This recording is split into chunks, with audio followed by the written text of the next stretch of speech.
Қазақстанда тағы бір штраф пайда болды. Енді ұмытшақтық үшін арнайы айыппұл салынады дейді. Бұл қалай сонда? Кез келген адамға сала ма, әлде арнайы бір ұйымдарға ма? Бірге тексеріп көрейік. Біріншіден, ақпарат манипуляция және жеке адамдардың ұмытшақтығына ешқандай қатысы жоқ екен.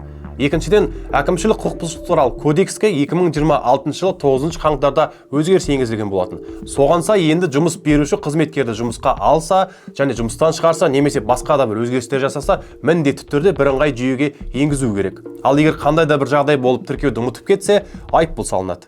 12 наурыздан бастап күшіне енген әкімшілік құқық бұзушылық туралы кодексте бірқатар өзгерістер енгізілді. Соның ішінде 98 бап арнайы 2 тармақшамен толықтырылып, жаңа айыппұлдар енгізілді. Енді еңбек шарттарды есепке алудың бірыңғай жүйесіне ақпаратты белгіленген мерзімнен енгізбесе, ақпаратты толық көлемде енгізбесе және оны анық емес немесе дұрыс енгізбесе, штраф салынады.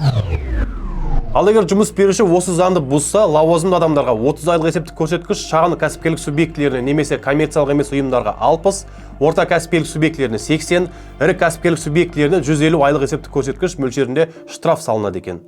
Ал сіз бұл туралы не ойлайсыз?